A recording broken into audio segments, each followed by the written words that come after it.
Welcome in, folks, for episode 4 of the Next Shift podcast. I'm your host, Chris Nozick, joined again, as usual, by the one and only Kenny Kaminsky. Kenny, it's been a week since we had Dom on. Are you still just overflowing with the information from Dom? Yeah, I had to go back and watch a few times just to make sure I fully absorbed everything that Dom was talking about. That whole over 3 hour Over 3 hours. So you're the episode. fourth that we got. Okay. Yeah, I had to go back and I didn't want to miss anything. But yeah, man, that was a great episode, and hopefully we can have Dom on soon. Yeah, I mean, he does excellent work, and obviously with everything he's got going on, Dom, our thoughts are still with you. And hopefully we get you back full time here soon. We can bring back Dom.Hockey, the podcast, and obviously keep up the great work that you're still doing. But how you doing this week, Kenny? I know we kind of talked a little bit about maybe skipping this week, but with rookie camp starting up, and I mean, there's not, as I talked to Gail last night, like there's not a lot of new stuff. So kind of why we thought about maybe skipping a week, but at the same time, there's a lot of young players in the NHL to be excited about. So might be a little shorter than normal. But how you doing this week? Yeah, I'm doing good. I'm happy that we decided to come on this week. I mean, there's always going to be something to talk about, even though there's stuff that's not necessarily coming out every single day. I'm glad we decided to pick the topic that we picked today, just talking about young players and having impacts on the NHL roster next season. It's a fairly big topic. There's a ton of players, and it's one of those where you can pick out your favorite players and talk about them for a little bit. And I'm sure people will enjoy, and hopefully they're looking out for some of their favorite players to see if they make the cut today.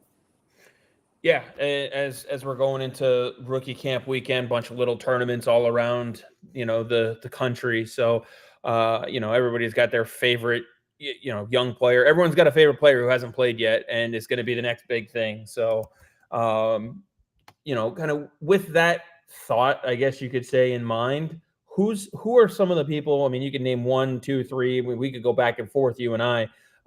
Some of the younger players that you're looking forward to watching this season the most as the year unfolds, seeing what they can do. Yeah, I mean, the first player, it kind of surprises me that he's at a rookie camp. He's at rookie camp for the St. Louis Blues. He's a player that was playing for Springfield last season and completely torched the Providence Bruins and was kind of a pain to watch, but it was like, wow, he is incredibly skilled. So that player being Dalibor Dvorsky, he had a great first season in the AHL. He had 21 goals and 45 points. And I mean, he's kind of been this player that is larger than life. We've seen him at the World Juniors. I think he has the potential to be a top 6 forward, which kind of shocks me why he's at a rookie camp and not preparing for training camp. Not that he can't do both, but usually we see the Bruins do it as well. Like guys like, Patra, Lysell, Merkulov, like those guys aren't going to rookie camp. Their job is to prepare for the NHL training camp. But I mean, Dalibor Dvorsky last season on the power play was incredible, and he's definitely a player that I'm going to keep my eyes out for, especially during these prospect challenges. Yeah, I mean, in general, a player like that when they do well in the AHL, I mean, we see it. I know we're going to have some hefty Bruins viewership, so we've seen it when Patra went, a couple years ago. I mean, this year Don Zlach-Melis, he went in, tore it up for Providence. I mean, it's an equivalent kind of move to see one of those guys, or even Riley Duran for that matter, having a good year last year for Providence. But I mean, it just you got to get these, and having some of these guys on the ice. I mean, I'm looking forward to seeing Fraser Minton there to see if he takes on a leadership role. As someone who's been there for Boston before, been in the NHL, that's what you expect from them. You got to see if they'll do something like that. And not just in rookie camp though. Is there anyone who, will either be a first year, second year, maybe a tweener year for that first year, that you're also looking forward to as well, who might not be at rookie camp? Yeah, I mean, I think another name that comes to mind who is at rookie camp is Fraser Minton. Obviously, we're talking about all prospects. Obviously, both of our backgrounds are in Providence and Boston. So I would definitely talk about him because when he came over from Toronto, you couldn't hear a bad thing out of any Toronto fan. They loved Fraser Minton. He came over and he played a ton of different roles. He played on the power play. He played on the penalty kill. He was out there 6-on-5. He basically did everything that Providence threw his way, which was a lot. And, he's an exciting guy. And honestly, I'm a little surprised that he is on this rookie camp roster because he was a player that I think can crack the NHL roster. So I'm surprised that they're having him do this. But I'd love to see him take on that leadership role, like you said, because he's been here before.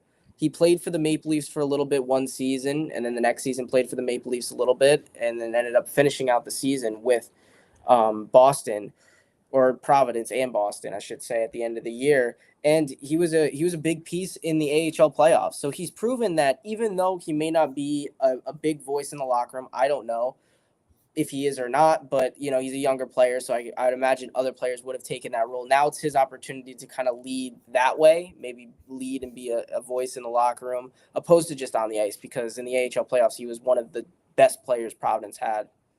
Yeah. I know someone for like Carolina, Josh Nadeau. He's an invitee for them going to their camp. He'll be definitely someone worth looking at because I mean, a player like Nadeau is not just playing for a spot on the Hurricanes who extended the invite. He's also playing for any team that is looking to sign him. So let's see. We do have a comment here from Dom.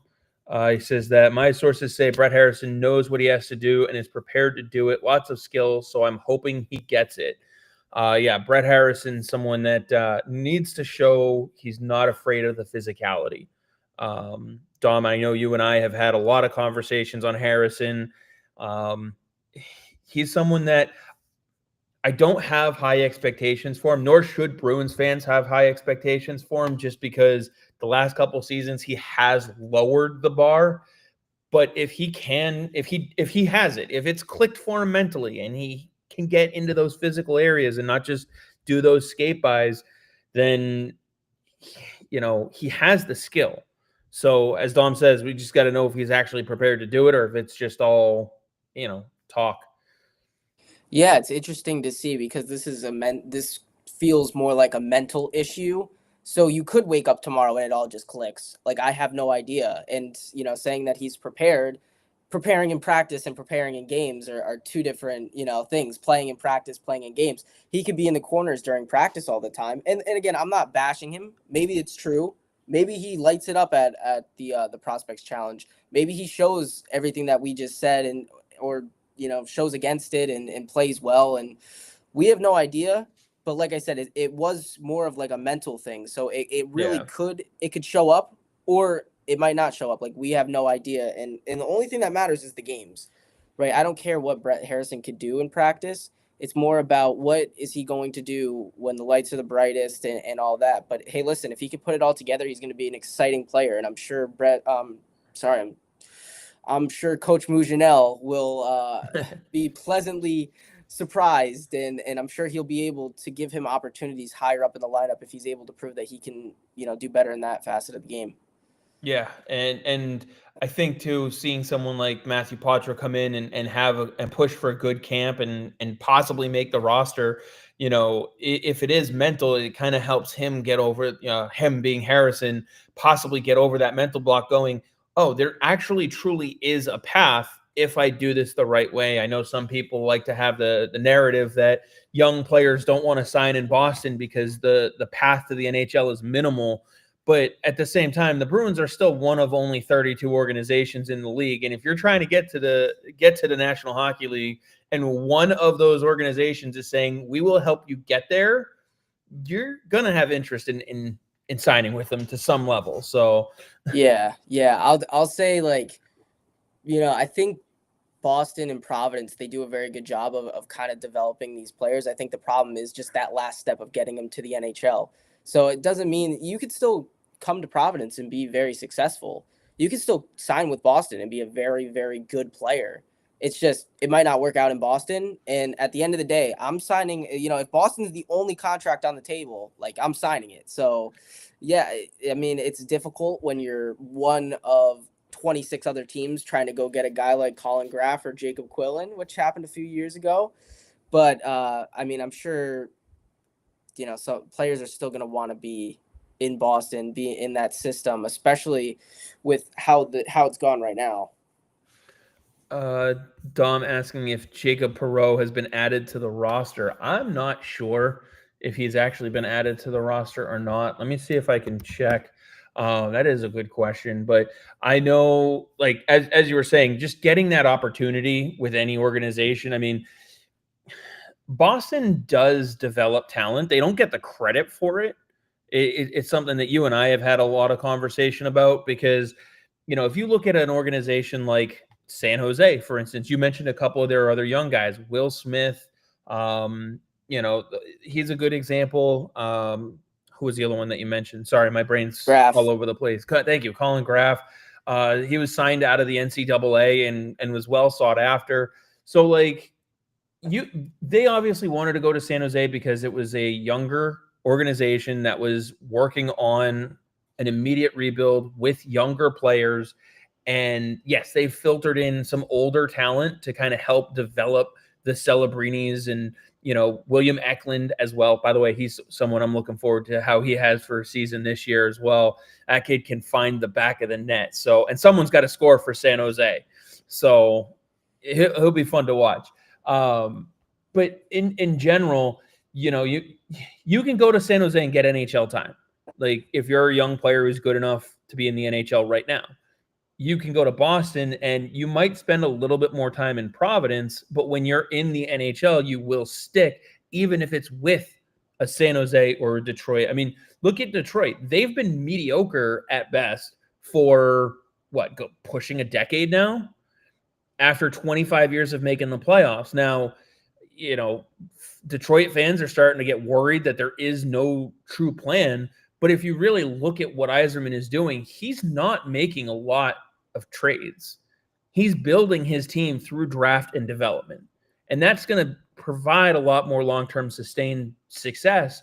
But that's where you have a player like Marco Kasper right now who's fighting for a roster spot, playing with Lucas Raymond, who's pushing 30. Even though it seems like he just got there, So go ahead.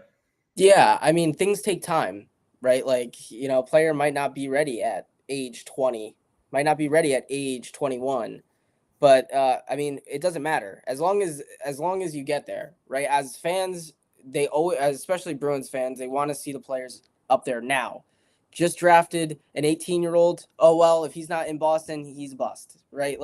He's not putting up 1 million points in whatever league he's playing for. He's a bust.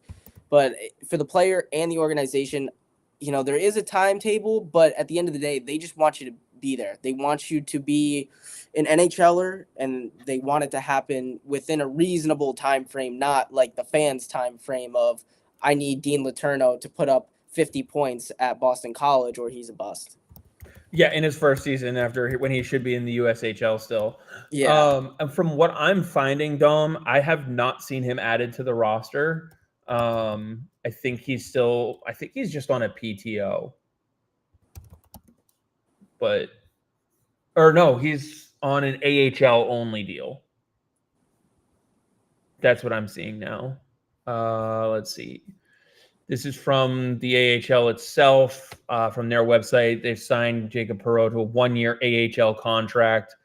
He skated in 44 AHL games between Laval and Bakersfield. So yeah, I mean, we'll see if he can push for a spot too. But obviously, they'll need to up him to an NHL contract if he does well enough. I don't see him pushing this year for an NHL spot, but we'll see where that goes. I mean, Evan Gold's been doing a lot of business down in Providence this offseason, so. Yeah, we've seen a lot of Providence moves for sure. I think we've seen equal amount of moves in Boston and in Providence, even though Don Sweeney had that crazy free agency where they signed a ton of bottom sixers. You look at Providence's roster, there's definitely some names you got to look up. Oh yeah, and Bruins fans should. I think there will be a stream of the game. I've heard that there might be, which is unusual for Boston. but really should pay attention to that goaltender Simon Zajac, the Czech kid, because everything I've heard about him, if his game can translate over, like they have something here. Obviously, everyone's worried, and the spotlights are on DiPietro, Korpisalo, and Don Sweeney. What's going on between those two guys?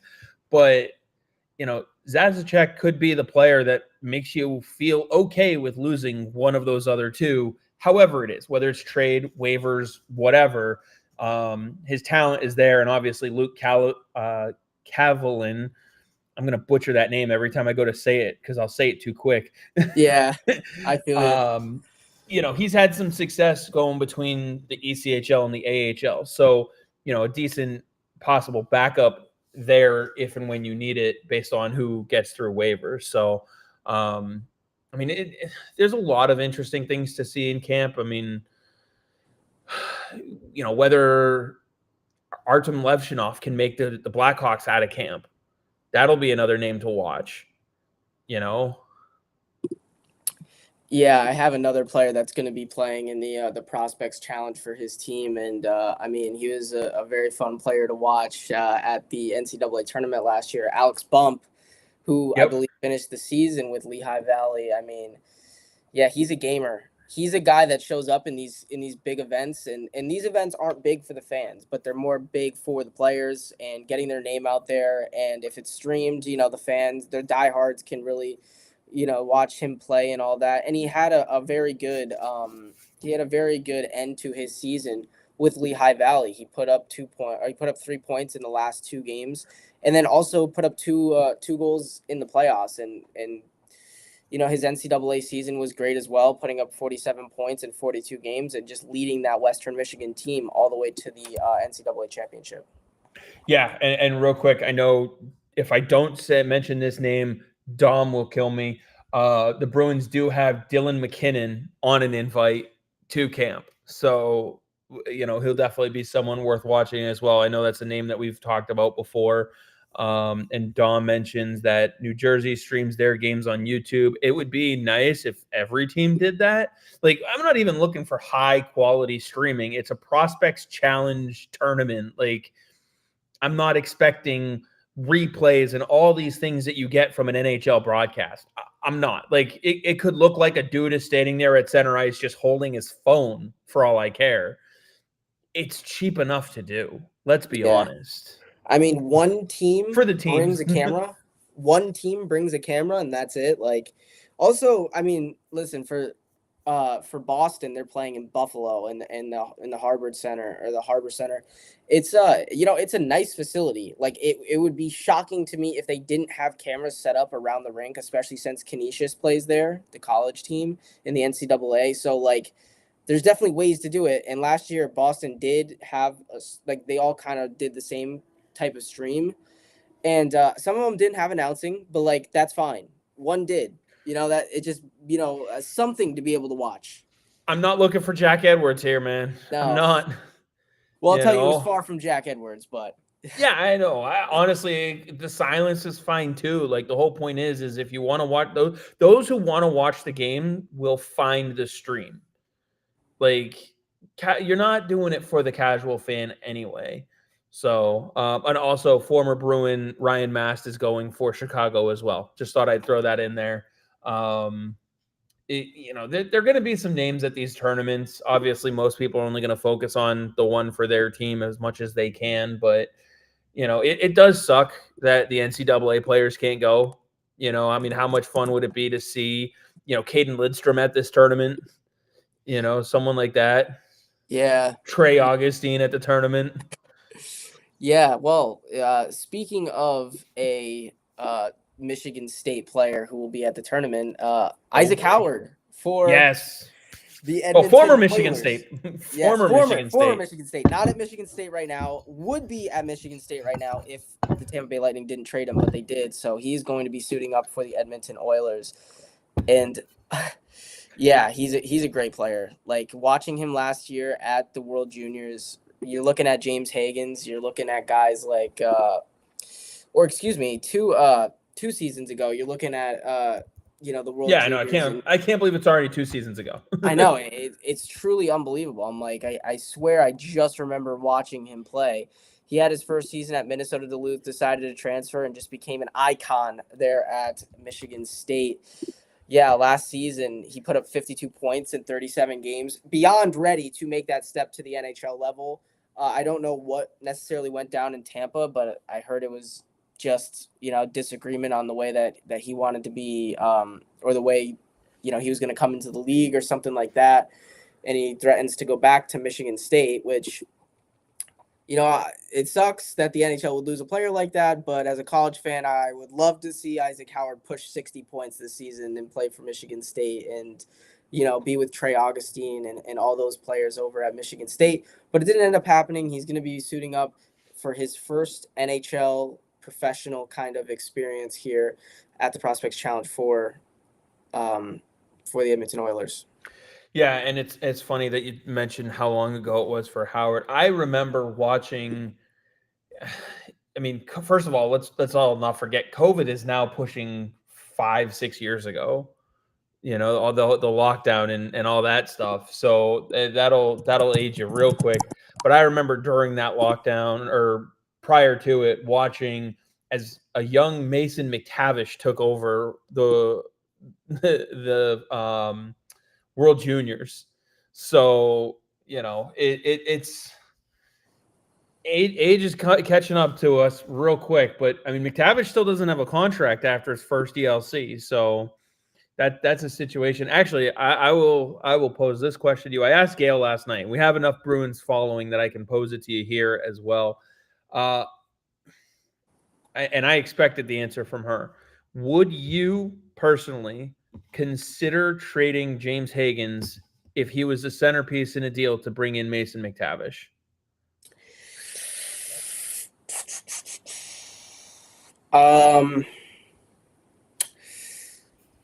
No, I wouldn't. I don't necessarily. I'm kind of happy with where James Higgins is, and I'm excited to see what he can do next season. Obviously, that's a gamble because James Higgins, a college player, or Mason McTavish, a proven NHL player. Right now, I like James Higgins' ceiling, and I think the Bruins are really obviously like him, and I think the fans are behind this 100%. And I mean, not that it matters that the fans are behind it, but it's rare that every single Bruins fan likes a player or enjoys a Don Sweeney draft pick. So that being said, I would probably stick with James Higgins because, like I said, the grass isn't always greener on the other side. The team's gotten a taste of what James Higgins could be. He's going to be right around the corner at Boston College. Maybe if we talk about another college season and it's not necessarily the one that we were hoping for, maybe, but at that point that lowers the value a little bit. Again, I don't know, but I'm pretty happy with James Higgins right now, so I don't know if I'd necessarily consider it. I mean, I would consider it for sure, but I wouldn't. That was the key word. Is would you consider it? And that's the part that we landed on, where you have to at least look at. Yeah. What's the package looking at? But yeah. I don't know if I would. Again, it's all hypotheticals. Like it depends on what's coming back, and we don't have that. It's just would you these two players and what's included with it and all that stuff. Yeah, that. Exactly. But it was just one of those things where, McTavish could help you right now. And obviously he, might be willing to sign the long-term deal, but then you're also giving up 3 years of entry-level contract with James Higgins. So it's kind of a, and let's face it, like, what are you moving out money-wise to make room for him in the lineup? As it is, people are complaining about, 13 bottom 4 forward or bottom 3 forwards on this team and the lineup. So, anyways, yeah, little bit of Bruins talk here for you, but anybody else like really catching your eye either for the season? I know this is probably going to be a little bit shorter of an episode and whatnot, just because this is really the big thing of who you're looking at. But who else is on your list here? Yeah, I mean, another player, I don't necessarily know if he's going to be taking the step to the NHL. Also at a rookie camp, which has been a common theme with the players that I've chosen. But Konsta Helenius the draft pick from Buffalo, played in the AHL last season, had 35 points in 65 games and had 6 points in 8 games in the playoffs for the Rochester Americans. It looks like he's probably going to be going back to Rochester, which is fine. It's not necessarily a bad thing. 35 points in 65 games is very strong, I'd say, for a first season, especially jumping from, being 18, right? He was 18, played in the World Juniors at the 18U level, played at the World Juniors at the 20U level the season that he was drafted, and also played in the Finnish Liga. So I feel like this is a solid step in his development, but I think one more season in the AHL is probably needed before making that jump to the NHL.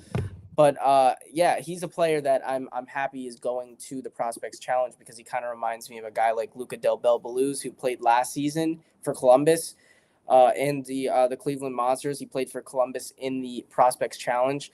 He was a little bit older, but he kind of took that tournament by storm because he had all that AHL and professional experience.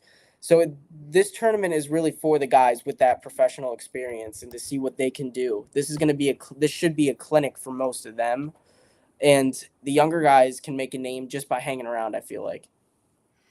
Yeah, and actually, I just got a tweet notification. It sounds like Columbus and Buffalo are about to get underway, and one of them will be streaming the game for their Prospects Challenge starting. So we'll see if we can pull that up. And obviously, we don't have the NHL rights to stream such event, but it'll give us some real life hockey to talk about here while we do this. I know I mentioned, a lot of the prospect challenges and stuff like that, but we got some really young, exciting talent coming into the league this year. I mean, we got to see if David Juracek can stick in Minnesota as a young defenseman. Rutger McGroarty doesn't have the spotlight on him this year that he had last year after playing a lot with Wilkes-Barre Scranton.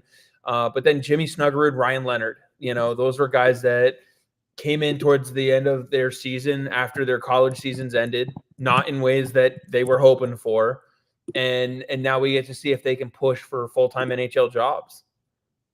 Yeah, and I think it's very difficult for a player to jump from the NCAA right into the NHL. It's just a completely different game. You're going to be playing with a lot stronger players, and I think it's a more difficult jump, especially for a forward who dominated the NCAA, and you're not going to be dominating in the NHL. It's just not going to happen. So it's more of a culture shock for a type of player like Ryan Leonard, who has dominated the last 2 seasons in the NCAA, and then hopping into the NHL and not being the go-to guy, and not having all the opportunities that he had in the NCAA and for Boston College.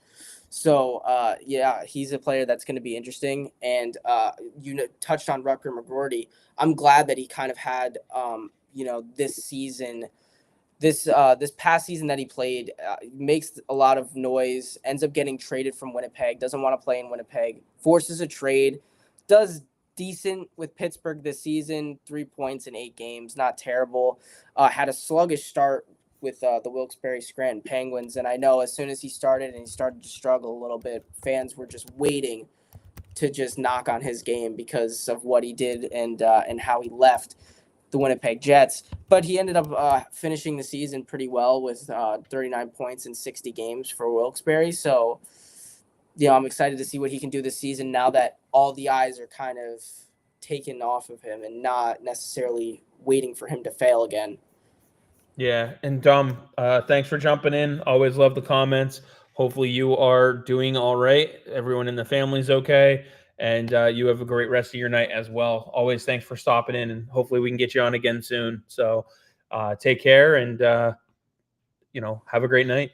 I'm trying to see if I can pull up their game at all, because it says it's supposed to be streaming on Sabres.com, but we know how easy those are to find. Yeah, you're going to be scrolling through like 2 years worth of news just to find that. The link from 6 months ago when they're like, we're going to host this again. Yeah.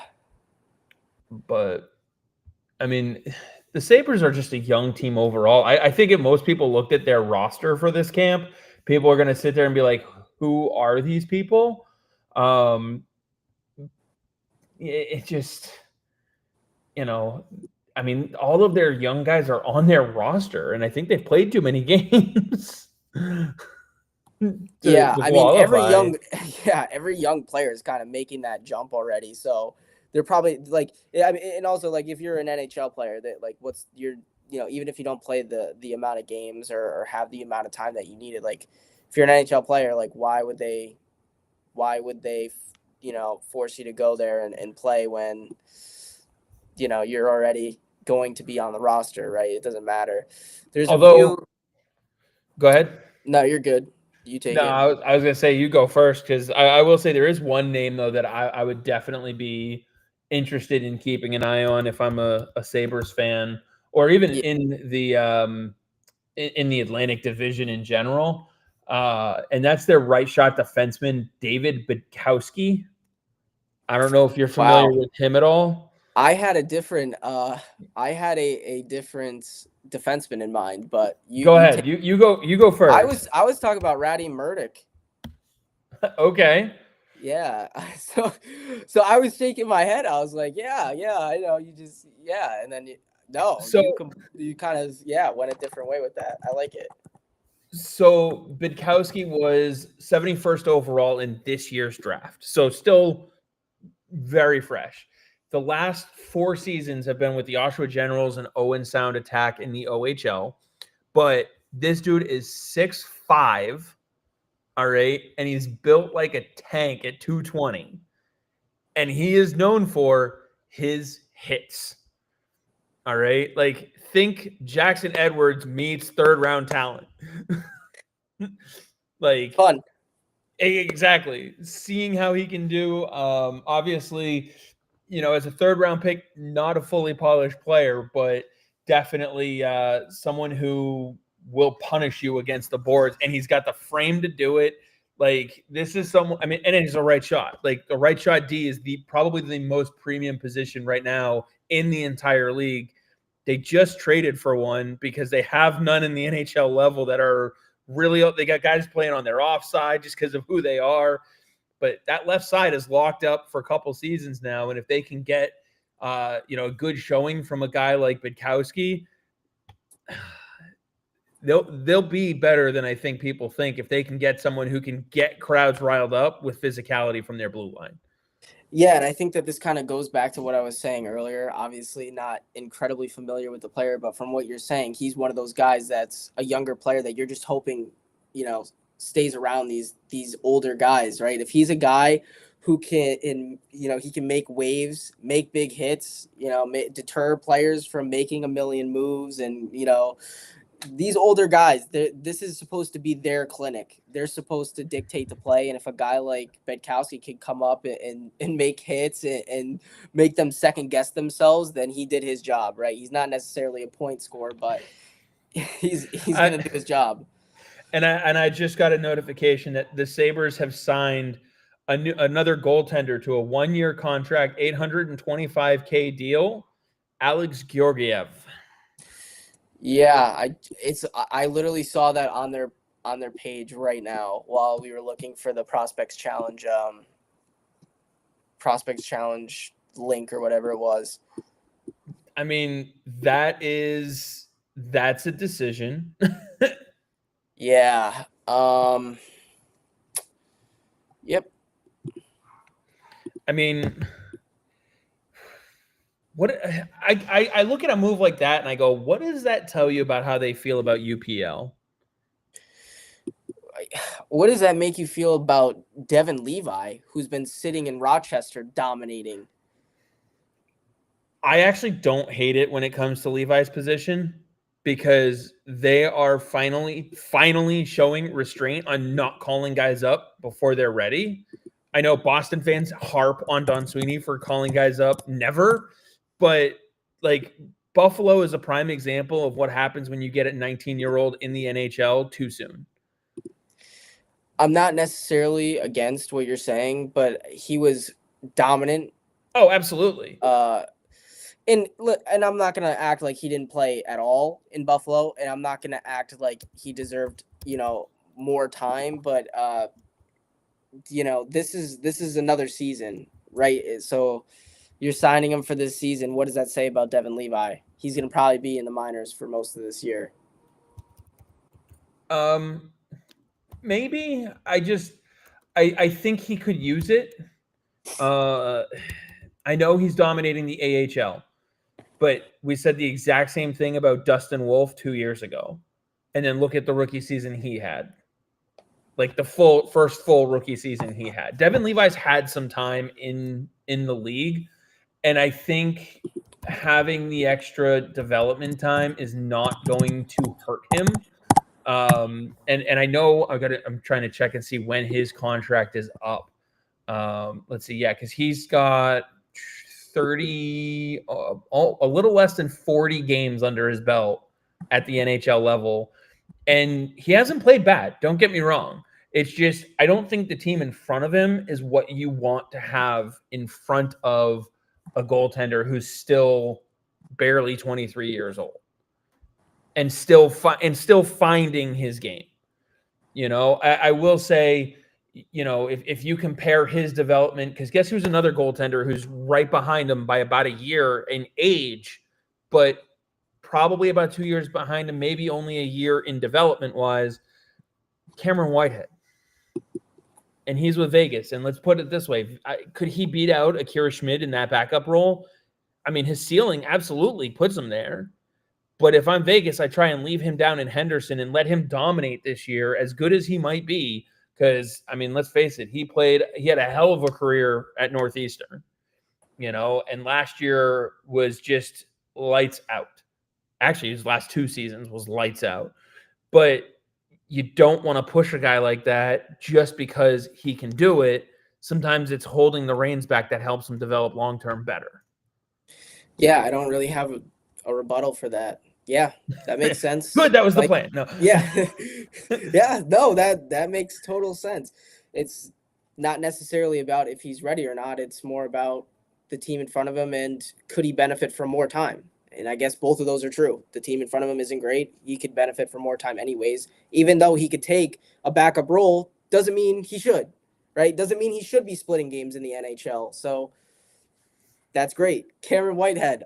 We'll never forget him playing UConn in that semifinal game where he ended up making like 52 saves, and then the last goal literally bounced off of like a shin pad and then the back of somebody's leg and went into the net. And it's just like, yeah, that was the only goal that was going to beat Cam Whitehead that night. That was it. That was the way he was going to lose the game because he was just on top of everything else. So friggin' lights out. He was unbelievable. I will also pose one other scenario, I guess. If you're Buffalo, now that you have Levi, because they signed, I think it was Alex Lyon this offseason too. If you have Levi, Lyon, Georgiev, and Luukkonen, first thing I would do is I'd pick up the phone and call Edmonton and start shopping UPL. Yeah, it depends on how you're seeing Devin Levi, how quickly you think he's going to be able to make that jump to the next level. Alex Lyon, obviously a serviceable NHL starter and backup. Now you just have Georgiev as well. I don't know how they see it. I don't know what they're thinking, obviously, but yeah, jump the gun right now because we've heard a lot about Michael DiPietro. Yeah, right. On waivers, so this is the time to start making those moves. If DiPietro is going to get claimed on waivers, I don't think he makes it to Edmonton. I really don't. Wow. Think about how far down the waiver wire Edmonton is. You mean to tell me that Philly won't put a claim in? That Washington, who just lost Hunter Shepard as their number 3, like they wouldn't consider a claim. You know what I mean? Like, well, yeah. If Washington puts in a claim and then tries to send him down, like then Edmonton can grab him. No, then Edmonton would be able to grab him. He'd have to finish clearing waivers. But like, Washington was just the second team that I thought of. But like, I don't know if you're Anaheim, right? Would you risk losing Peter Mrazek? Like, is Mrazek gonna be your number 2 forever? Or would you sit there and go, hey, we can have Dostal and DiPietro as our 2 guys for the next 2 years as our young team is developing? Yeah. Well, I mean, you're putting a lot you're putting a lot on DiPietro because you're putting a lot on Dostal as well. You know, Dostal has a backup that is an NHL caliber goalie, and now you're hoping that DiPietro can come up and be the same. If it's not, you're either going to sacrifice the winning, or you're going to have to put more games into Dostal's hands. You know, so if I'm Anaheim, I don't know. I don't know if Philly, they should 100% take the risk. And I said that before. I feel like DiPietro would have been a great asset for them, you know, when we were looking at kind of trades. And I said the same about Korpisalo. Like, why wouldn't you have Korpisalo there just to be a backup if that's, you know, if you can make the move and get him off the roster? But yeah, Philly's another team, and Philly doesn't necessarily have to send him down either. They have, like, you know, they got the room. Yeah. Yeah, they have it. They, you know, so. Also, low key, a name I would look at on that waiver wire, Nashville. Justice Annunen as UC Saros backup. I think DiPietro could win that job fairly easily. He has not had a good run in the NHL. He's the one they got from Colorado in the Wedgwood swap. Yeah, and I think that one makes a lot more sense for the team, I would say, because UC Saros can take a bulk of the games and probably will take a bulk of the games regardless. So if you can upgrade just a little bit at that position, even if you're just hoping that DiPietro could be just a little bit better. Yeah. I think it is reasonable to assume that DiPietro is going to be, you know, more competitive than Justice Annunen. So yeah, and my whole point is Edmonton. We got on another one of our lovely tangents, but Edmonton being 31st in a 32 waiver order, I don't see it. If he gets all the way down there, then fine, I could see it.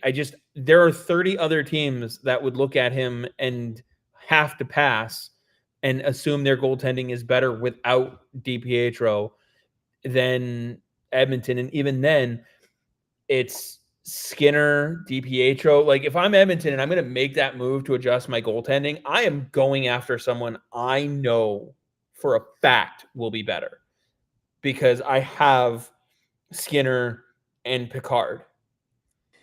Yeah, well, if you're Edmonton, right, Dom talked about it last week, like, if you're Edmonton, you're the second to last team, you could send him down after, no? And then the only team you just have to get cleared by, you just have to clear Florida.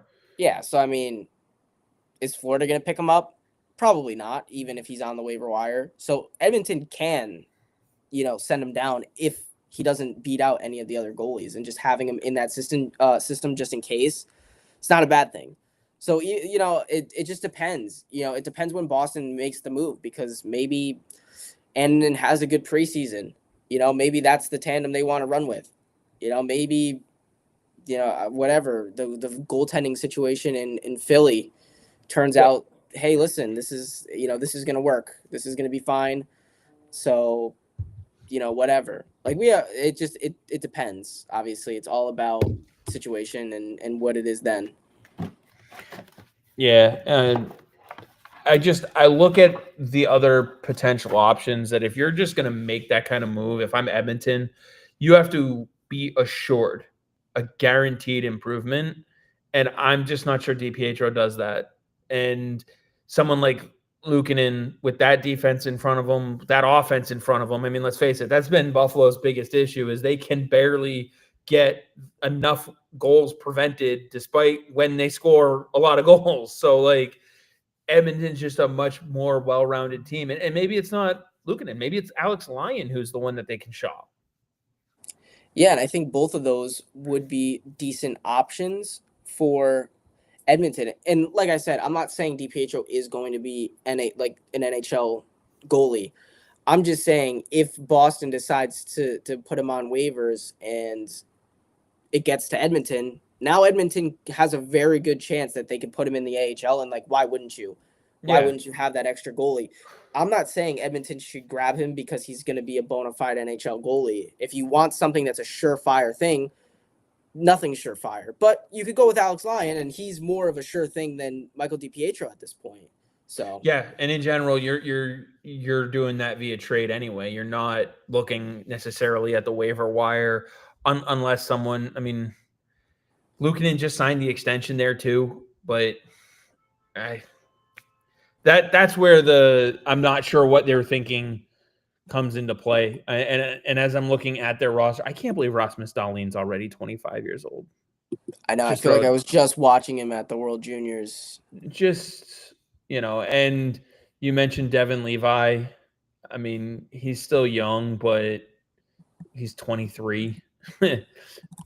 Like, eh, So he won't be young for much longer. no, he won't. But on the goalie thought process, Caleb Tung will be, I believe, heading to the Prospects Challenge for. I almost screwed it up again for Hartford. I almost said Yeah. Bridgeport. Almost. Yeah, he's gonna be going with New York. He's gonna. I think he is. I don't know. I haven't checked the roster, but yeah, Callum Tung coming over from UConn last season. Not a far drive from the XL Center to the XL Center, or from Stores to the XL Center, wherever UConn plays. They play in both. But yeah, Callum Tung had a solid finish to his season, and unfortunately, I was in the building when he got injured in the game in Bridgeport. Looks like he kind of re-aggravated something that was a problem for him in the semifinals game at TD Garden. We saw his leg or his knee, something happened. He was playing kind of off that game, so but he decided to stay in and be a trooper, and he ended up playing in the NCAA tournament too. So he ended up making it farther, but it looked like he re-aggravated an injury. He was shut down for the rest of the season. So it'll be exciting to see what he can do post-injury. Because, I mean, if he's playing a little bit injured, a Callum Tung, who is now 100%, is a scary goalie to watch, man. I'll tell you, especially as somebody who will be covering Bridgeport this season and covered Providence last season. He's not a goalie you want to run into. Yeah, and it actually looks like Tung might not be going from what I can see. I'm trying to find their lineup, their roster right now. Caleb Ritchie is going, obviously, and That's Gleb Vareniev. that's the New York Islanders. You gotta look for the Rangers. Duh. Wow.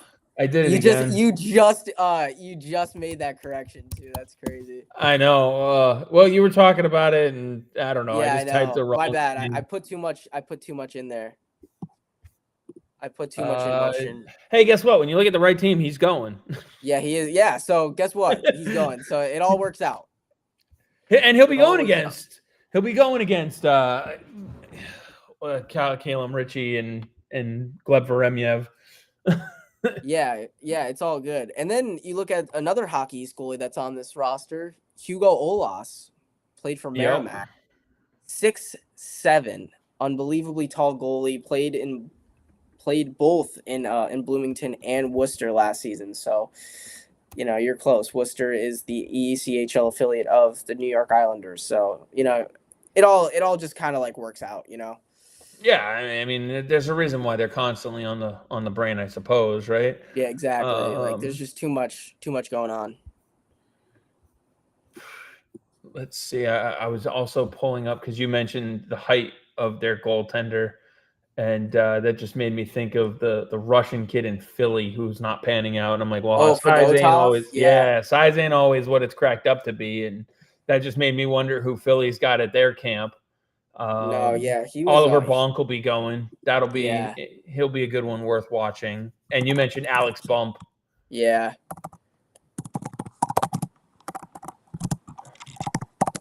Oh, and Nikita Grabenkin. Oh, I don't know how we forgot about him. Nikita Grabenkin.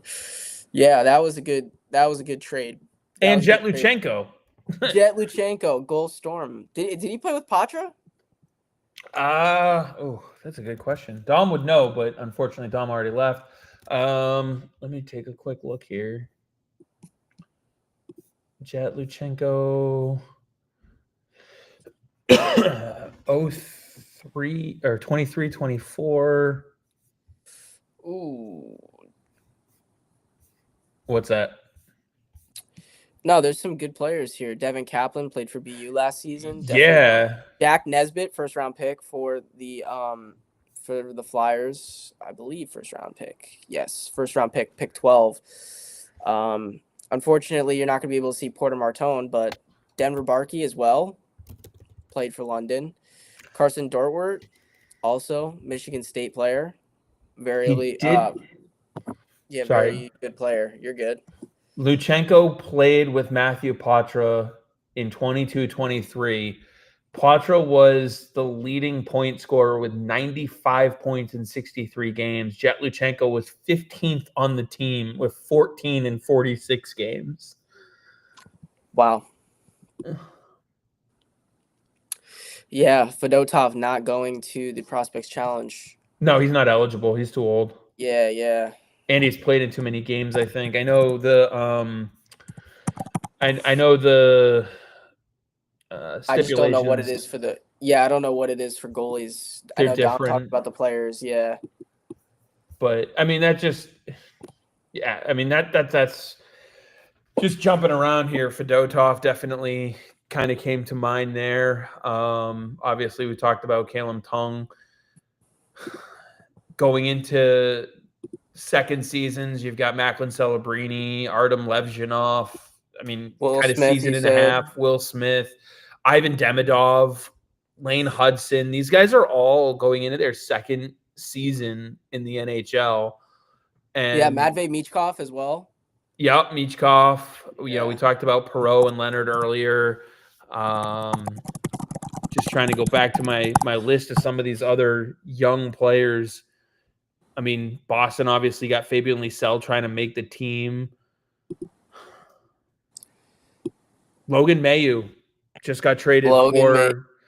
Yeah, yeah. Yeah, he was a Providence Bruins killer. Had 12 points and had 13 points in like the 4 matchups that he's played against Providence. He had like 5 points in the first game that I was there. I was like, oh my gosh, someone stop Logan Mayu, please. Oh, Tija Ginla playing Yep. at the showcase for Utah. That's going to be an interesting name, isn't he? He's coming off injury, right? So I believe so. Yeah, I believe yeah, he had that head injury last season. Obviously, some of the guys. I honestly, I just flipped over from skaters to goaltenders, and I didn't realize there were going to be so many young goaltenders. I mean, let me throw some of these names out there for you. We'll go down in age. Obviously, Akira Schmid. We talked a little bit about him in Vegas' system. He's still only 25. And then also 25 in St. Louis is Joel Hofer. Yeah, Pushing for a starting job. Former Team Canada World Junior Championship goalie. Florida, you got to watch out for Cooper Black. Yes, making a push there. Got to watch him live a few times when they went and played Quinnipiac. Yeah, Montreal, watch out for Jakub Dobish. Yeah, Went another guy. Nice stood run on his head last against year. Providence. Yeah. Obviously, Dustin Wolf just inked a massive contract at 24. That was great. So good for Artur him. Shilov's got moved to Pittsburgh. So we'll see how he can push Jari for a starting role. Yeah, that was a good trade. Dennis Hildebeest, 24 for Toronto. Yes, split the AHL what is it, the All-Star Challenge or whatever thing with Michael DiPietro. They both stood on their head in the in all the competitions there. Yep. Nico Dawes is still trying to make a push in New Jersey as they have Markstrom and Jake Allen. Jake Allen I think both of them for only one more year. Oh no, Allen signed that extension, didn't he? I believe so because I think we talked about it. Yeah, because Jake Allen signed that extension that kind of was like he signed for what? Yeah. Nico Dawes, another Team Canada World Junior goalie. Now I'm pulling up Jake Allen, 1.8 by 5 years. Yeah. I remember us talking about that. Yep. Let's see. Drew Commesso in Chicago. Wow. Yes. Yaroslav Askarov. Yes. Mads Sogard and Colton Ellis. I mean, look at some of these names. Yeah, Colton Ellis was unbelievable for Springfield in the playoffs. Basically pushed Providence to the brink of elimination by himself. Drew Commesso, completely forgot about Drew Commesso. I mean, BU standout. I believe he played in the World Juniors for the United States as well. Drew Commesso, man, just a great player. Mentioned Mads Sogard. Levi Miralainen. My God, Mads. Well, first I want to say Mads Sogard. That is like an old World Juniors name right there for me. Holy! I remember his first game. Who is it? Morgan Frost put up like 7 points, and Canada won like 12-0 against Denmark because Mads Sogard is Danish. And unfortunately, he's had a few opportunities to step up, Sogard, but hasn't done it. I believe he was injured last season as well, so he wasn't playing in Belleville. And I believe he did just sign a contract as well to go back there, 1-year deal. So, but yeah, Levi Meriläinen played great against Providence again. Feel like I'm Yep. all these goalies just dominating Providence, but yeah, Levi Meriläinen, great goalie as well. Here are a couple that are Jesper Wallstedt and Sebastian Kosa. Yeah. And then where did he go? There was one other one. I mentioned Kosa there. And 20-year-old. I'll throw this name out there for you. Damian Clara. My guy. Italian. Love to see it. Yeah. He's going to be interesting this season. Last year, he played in the SHL and ended up being released from his contract and ended up moving to the Finnish Liga, where he ended up playing much better, but sold his team the opportunity to play in the playoffs. I believe it was Karpat. He ended up trying to dump the puck all the way down the ice, and it gets caught in another player's like chest or whatever. Ended up scoring on the empty net there. Just a brutal way to end it. But Damian Clara will be suiting up for Team Italy in the Olympics, so that'll be interesting to watch. At only 20 years old, too. Yeah, and it was interesting that he was one of the players that was selected to be one of the top 6 there, because he was not the starter for Team Italy in the World Championship this time around. So that was an interesting selection, but clearly Damian Clara's got the skill. Yeah, and it'll be interesting to see how he falls into place in that Anaheim crease, just now that they don't have Gibson, which is, another move in of itself to keep an eye on. So yeah, Italy's also not in an easy division. I believe they're in the division with the United States, and I think so. I don't want to be wrong here.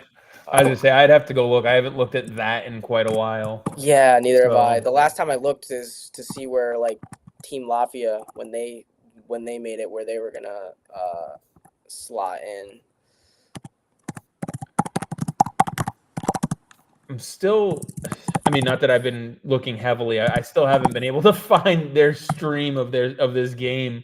So we'll see if it's, we'll see where it is. But we're pushing the hour mark here with not a lot. So I don't want to bore everybody to death as we're just throwing names out there at this point. Most of these aren't even on the list. We talked about the ones that were on my list, and I'm sure we talked about most of the ones on your list, unless there's anybody else that you have that we haven't mentioned. No, I think that's it. We basically rounded off everybody, and we were just like, wow, yeah, I forgot about him. Excited to see him play. That was basically it. But, if we're putting in, guys that are exciting to watch, so that, it's worth it for people to watch us talk about people who are worth, the watch and all that. So yeah, like I said at the start, the NHL season's right around the corner. By the time we jump on here next week, we'll have some preseason games under. Well, we'll have the Prospects Challenge under our belt, and then the following week we'll start to see a little bit of preseason action and stuff like that. So, more news will be coming out. Obviously Georgiev broke while we were doing this, so I think the last few things, and mostly just out of interest in conversation, any thoughts to some of the other news that we're hearing lately? Kirill Kaprizov obviously being the big one in the news, supposedly turning down a massive 8-year contract, and I'm seeing that there's no rumor, or there's no truth to the rumors that they asked him for a trade list, but at the same time, you never really know. Yeah, again, I don't want to jump the gun.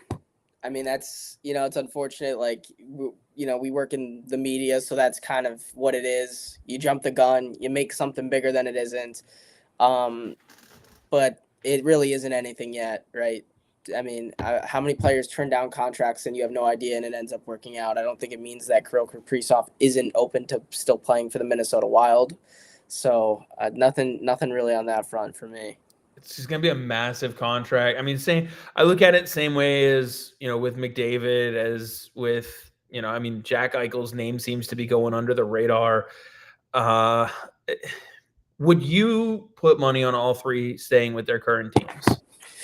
Yeah, and I would put a lot of money on all three staying with their current teams. Honestly, like I don't think it's that likely that any of those guys end up moving. The one I think who would move would be Kirill. Yeah, and if that's the guy that you think is going to move, then what does that tell you about the likelihood of everybody else? I also look at it from a Minnesota perspective though, and I just sit there and I go, at what point, what's the number too high? When's the number too high? Because you have to be able to build around him. And even Connor McDavid has acknowledged that, he wants to make his money, but he also wants to be able to have a team around him that can win. Yeah, and we'll hear about that point when it gets there. I feel like, once Kirill Kaprizov asks for way too much money, the team is going to put him on that trade block, and we're going to hear about much more rumors and all that. But I think it's a little too early to put all that out there when it's just a turn. Oh yeah, right now. And let's be honest, 31 of 31 other teams will make that phone call, and they'll say, "What do you want from us to get him?" Yeah, whether or not you're willing to pay that price is a totally different story. When it happens, we will all know. We will all know that when something big like this happens surrounding a guy like Kirill Kaprizov, everybody will know. It'll be all over Twitter. Yeah, I mean, it's already all over there and nothing's happened. So I know you've been off of Twitter for a while, just kind of taking the break for the summer. So yeah, just wait until the season comes back. We're still we're not really in the dead period, but we're still a little bit in the dead period. Once stuff starts popping a little bit, I'll hop back on. Yeah, for sure. And I mean, I think with that we'll round out this episode. And I know we crawled to the hour mark here, but we had a little bit of technical difficulty starting up too, so we're not getting as many comments as we normally do. And we appreciate Dom for his as well over on the YouTube side. And just with that, obviously, today being the day that it is, and yesterday being the day that it was, we're just trying to provide an escape for people to enjoy something to come together on. I think you and I have had a lot of interaction with people on social media where it's not always been the most fun thing, but for the most part, I would say our hockey conversations with people have gone very well. It's not, a lot of things out there right now seem to be doom and gloom, but if you can find the things that you can talk about in a civil way, obviously some people are always going to take it to the nth degree, but just find those things that you can enjoy, and just try to enjoy things one day at a time. Hey, you got any final thoughts?